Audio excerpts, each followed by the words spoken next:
Aktar minn 220 ħaddiem tal-Aġenzija l-ħarsien ta' persuni li jkunu qed ifittxu l-ażil, l-AWAS, se jkunu qed jibbenefikaw minn kundizzjonijiet u drittijiet aħjar b'żidiet ta' mill-inqas 5% fuq is-salarju bażiku eżistenti.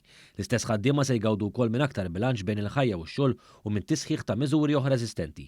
Dan wara li ffirmar ta' ftehim kollettiv ġdid bejn l-AWAS u l-General Workers Union li ġie ffirmat fil-preżenza tal-Ministru għall-Intern, is-Sigurtà, Riformi u l-Gwaljanza Byron Camilleri. Il-Ministru Camilleri saħaq fuq l-importanza tad-dialogu soċjali li permezz tiegħu il-Gvern qiegħed ikompli jsaħħaħ lil ħaddiem u spjega kif permezz ta' dan il-ftehim ġie konkluż l-ewwel ċiklu ta' ftehimiet kollettivi għal ħaddiema fis-setturi tas-sigurtà. Fil-fatt b'kollox saru 11 il-ftehim kollettiv fi żmien 3 snin li l-Ministru Byron Camilleri rrefera lihom bħala l-aqwa rikonoxximent tal-impenn li juru ta' kuljum l-istess ħaddiema. Dan il-mod qed inkomplu naraw li fil-Ministeru tal-Intern u anke fih dan il-Gvern inkomplu investu aktar fil-ħaddiema. Ħaddiema tal-AWAS fl-aħħar ftit snin irnexxilhom jagħmlu ħafna suċċessi żgħar. Bis-saħħa tagħhom raw li jagħtu servizz mill-aqwa.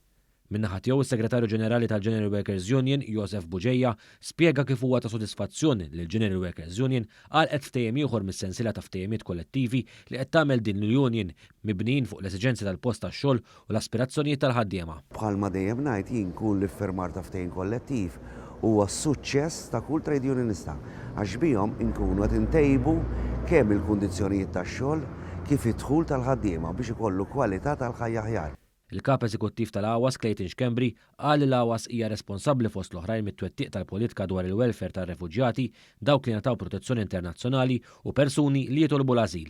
Il-ftehim kollettiv ġie ffirmat mill-kap eżekuttiv tal-AWAS Clayton Xwiereb, rappreżentanti tal-General Workers Union fosthom is-Segretarju tat-Taqsima Gvern u Entitajiet Pubbliċi Kendrick Bondin, fil-preżenza tas-Segretarju Permanenti Emanuel Bsajla u uffiċjali mit-Taqsima tar-Relazzjonijiet Industrijali fl-Uffiċċju tal-Prim Ministru.